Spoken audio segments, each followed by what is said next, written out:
أجمل 8 طيور في العالم لا يراها إلا المحظوظون. الأول هو طائر كوينتيلا المتألق. يوجد هذا الطائر في غابات أمريكا الوسطى، ويشتهر بمعروفه بألوانه الخضراء والحمراء النابضة بالحياة، وذيله الطويل وبريقه الذهبي يجعله يبدو كما لو كان مطلياً بقوس قزح. هذا الطائر خجول جداً، لذا فإن رؤيته امتياز. رقم 2 الدراج الذهبي.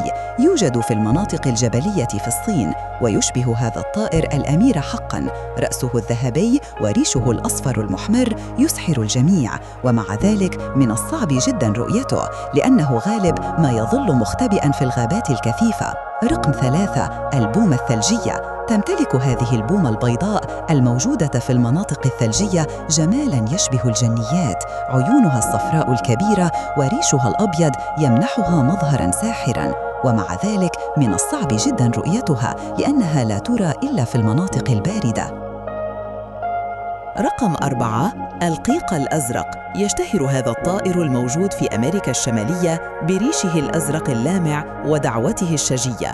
اللمعان الأزرق من أجنحته عندما يطير يسحر الناس، كما إنه ذكي للغاية وذكي. رقم 5 الوحل القرمزي. هذا الببغاء موطنه أمريكا الجنوبية بمزيج مذهل من الأحمر والأصفر والأزرق.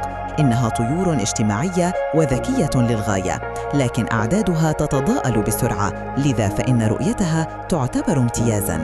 رقم 6 الطائر الطنان. أصغر طائر في العالم، ومع ذلك فإن جماله يفوق حتى أكبر الطيور. تتحرك أجنحته بسرعة كبيرة لدرجة أن البشر لا يستطيعون حتى رؤيتها. عندما تسقط أشعة الشمس عليه يتغير لونه في كل لحظة.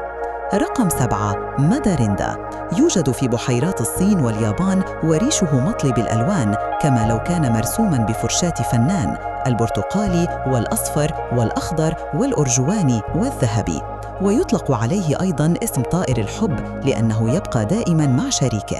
رقم 8 طائر جنة ويلسون. يوجد هذا الطائر في غابات إندونيسيا. إنه من أكثر الطيور تميزاً في العالم. يتميز برأس أزرق لامع وريش أحمر وأخضر وأصفر، كما يعرف البلشون بأسلوبه الراقصة.